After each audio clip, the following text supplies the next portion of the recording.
একবার না বারবার খেতে ইচ্ছে হবে, শুধু একবার মাত্র বাড়িতে বানিয়ে খেয়ে দেখুন। তারপর থেকে কিন্তু মনে হবে রোজই তৈরি করি। একদম নরম তুলতুলে রসে ভরা এই পিঠে। নমস্কার বন্ধুরা, শ্বশুর বৌমা রান্নাঘর অ্যান্ড ব্লগ চ্যানেলে সকলকে স্বাগত। তাহলে চটজলদি রেসিপিটি দেখে নেওয়া যাক।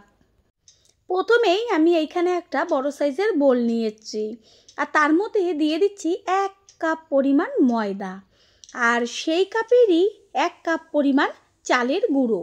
ময়দা আর চালের গুঁড়োর পরিমাণটা কিন্তু সমান রাখতে হবে। তারপর দিচ্ছি কুড়িয়ে নেওয়া নারকেল। এইখানে আমি নারকেলটা কিন্তু বেশ একটু কাঁচা টাইপের, সেই নারকেলটা কুড়িয়ে নিয়েছি। এতে কি হবে, কুড়াবার সময় একটু বেশ দানা দানাগুলো বড় বড় থাকবে, তাতে যখন মুখে পড়বে খেতে লাগবে দুর্দান্ত। দিয়ে দিয়েছি এইখানে পরিমাণ অনুযায়ী চিনি আর দুধের যে মোটা একটা সর পড়েছিল সেটাকেও কিন্তু এর মধ্যে দিয়ে দেওয়া হলো। তারপর একটা হ্যান্ড উইংসের সাহায্যে ভালো করে মিশ্রণটাকে মিশিয়ে নেব। প্রথমেই কিন্তু একবারে অনেকটা পরিমাণ দুধ দিয়ে দেব না, অল্প অল্প দুধ দেব আর হ্যান্ড উইংসের সাহায্যে মিশ্রণটাকে তৈরি করে নেব। ঠিক এইভাবে হাত দিয়ে ঘুরিয়ে ঘুরিয়ে কিন্তু মিশ্রণটাকে একটু সময় নিয়ে মিশিয়ে নিতে হবে। ব্যাটারটা কিন্তু একদম থকথকে ঘনও হবে না, আবার পাতলা জলের মতনও হবে না। আমি ব্যাটারটা তৈরি করে তারপর কিন্তু দেখিয়ে দেব যে কেমন পর্যায়ে ব্যাটারটাকে রাখতে হবে। কিন্তু একটা কথা খেয়াল রাখতে হবে, একটু সময় নিয়ে ব্যাটারটাকে তৈরি করবেন। নারকেল দেওয়াতে পিঠেটা যখন মুখে পড়বে তখন এত দারুণ লাগবে খেতে, যেটা নাকি খাওয়ার পরেই বুঝতে পারবেন। এবার এটা আমি একটা প্লেট দিয়ে ঢেকে একটু রেস্টে রেখে দেব। 20-25 মিনিট মতন আমি রেস্টে রেখেছিলাম। তারপর ঢাকনাটা সরিয়ে দিয়ে হাতার সাহায্যে আমি ব্যাটারটাকে তুলে দেখিয়ে দিচ্ছি যে কতটা ঘন রাখতে হবে। যেহেতু চালের গুঁড়ো দেওয়া ছিল তাতে কিন্তু একটু বেশ চালের গুঁড়োটা ভিজেছে আর ব্যাটারটাও ঘন হয়ে গেছে। আর কিন্তু কোনো রকম দুধেরও প্রয়োজন নেই, একদম পারফেক্ট তৈরি হয়েছে। এবার এর মধ্যে দিয়ে দিলাম 1 চা চামচ বেকিং পাউডার। আগে কিন্তু কখনোই বেকিং পাউডার ব্যবহার করবেন না, যখন পিঠেটা তৈরি করবেন ঠিক তখনই বেকিং পাউডারটা দিয়ে তারপর ভালো করে মিশিয়ে নিয়েই পিঠে তৈরি করে নিতে হবে। এইখানে আমি একটা আপ্পাম প্যান নিয়েছি, আর সেটাকে গ্যাসের ওভেনে বসিয়ে গ্যাসের ফ্লেম প্রথমে হাই করে ভালো করে গরম করে নেব। তারপর কিন্তু লো করে এর মধ্যে সামান্য একটু তেল দেব। বেশি তেল কিন্তু একদমই দেবেন না। আমি এইটুকু তেল ব্যবহার করলাম, সেইটা দিয়ে সমস্ত বাটির গায়ে ভালো করে মাখিয়ে নেব। সব থেকে ভালো হয় বাটিগুলোর মধ্যে ব্রাশ করে নিলে। এই যে তেলটুকু আমি নিলাম সেটা সব বাটিতে মাখিয়ে তারপর কিন্তু যেটুকু বেঁচে থাকবে সেটা ঢেলে রেখেছিলাম। আর সম্পূর্ণ পিঠেগুলো তৈরি হতে কিন্তু আমি একটুও তেল আর ব্যবহার করব না। এবার একটা ডুবো হাতার সাহায্যে আমি প্রত্যেকটা বাটির মধ্যে আস্তে করে 1 হাতা করে ব্যাটার দিয়ে দেব। আর গ্যাসের ফ্লেম কিন্তু একদম লোতে থাকবে, এটা কিন্তু খেয়াল রাখবেন। এইভাবে সমস্ত বাটির মধ্যে ব্যাটারগুলো দিয়ে দেব। ব্যাটার দেওয়ার সাথে সাথেই কিন্তু কত সুন্দরভাবে জালিদার হয়ে যাচ্ছে আর একদম কিন্তু ফুলে ডবল হয়ে যাবে। এবার একটা ঢাকনা দিয়ে ঢেকে দেব।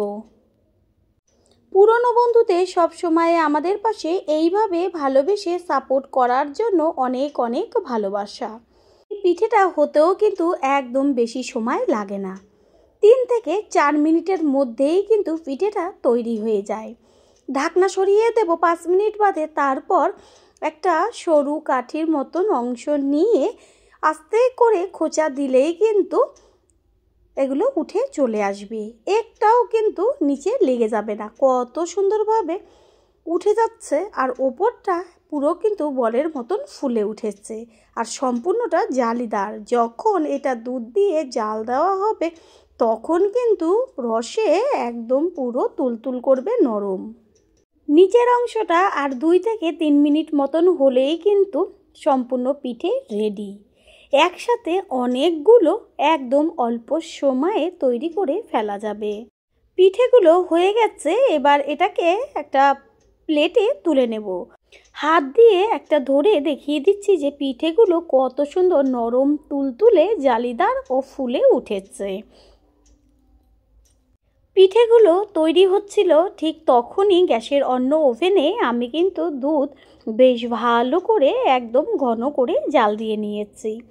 এখানে 1 লিটার দুধ নিয়েছি, আর 1 লিটার দুধকে জাল দিয়ে দিয়ে কিন্তু 500 থেকে সামান্য অল্প করে ফেলেছি, তাহলে বুঝতেই পারছেন কতখানি ঘন দুধ হয়ে গেছে। এবার আমার যেহেতু পিঠেগুলো তৈরি হয়ে গেছে, সেই কারণে কড়াইয়ের মধ্যে আমি এবার সম্পূর্ণ দুধটাকে দিয়ে দেব।